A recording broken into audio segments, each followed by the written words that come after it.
दमोह जिला मुख्यालय से 27 किलोमीटर दूर दमोह छतरपुर मार्ग पर भकायन गांव में इमला वाले हनुमान जी का प्रसिद्ध मंदिर है। वहां 5 मंगलवार हाजिरी लगाने से मनोकामना पूर्ण होती है और मनोकामना पूर्ण करने के लिए कपूर आरती की परंपरा है।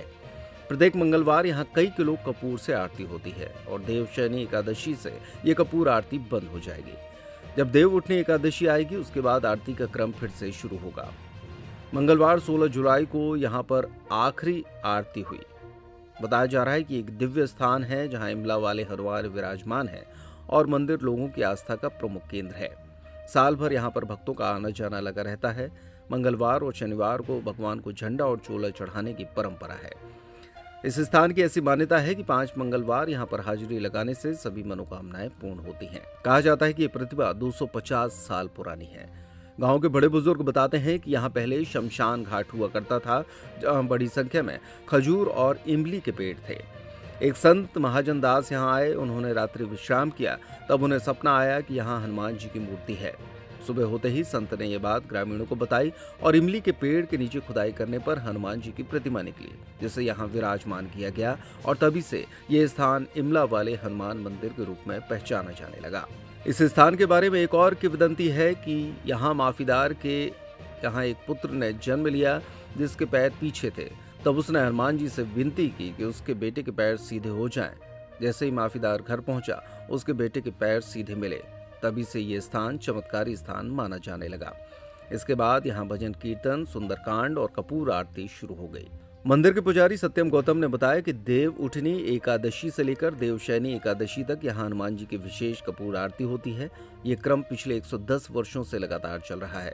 प्रत्येक मंगलवार और शनिवार को सैकड़ों किलो कपूर से आरती होती है। अभी तक इस मंदिर में एक दिन में 2.5 क्विंटल कपूर से हनुमान जी की आरती करने का रिकॉर्ड दर्ज है। कपूर आरती इसलिए की जाती है कि जब हनुमान जी महाराज इमला के पेड़ में से आज के 150-200 वर्ष पहले प्रकट हुए, यहाँ एक माफीदार करके मालगुजार थे।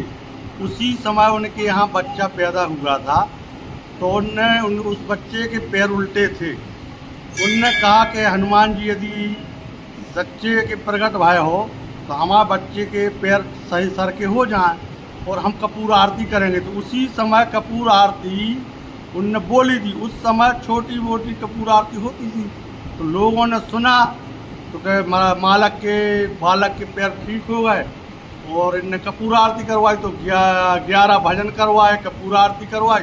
उसी समय से जो यहाँ हनुमान जी की यहाँ मन्नत मांगता है उसकी पूर्ण होती है।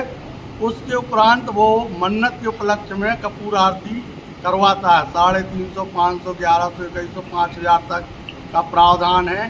कपूर आरती होती है, 11 भजन होते हैं, हरे राम का कीर्तन का मंत्र का जाप चलता है। मंगलवार शनिवार को सुंदरकांड का पाठ होता है और देव उठनी 11 से ये कपूर आरती प्रारंभ होती है। देवशयनी 11 तक कपूर आरती का कार्यक्रम चलता है और आज आखिरी आषाढ़ सुदी का मंगल है और आज कपूर आरती समापन होगी। 4 माह बाद प्रारंभ होगी।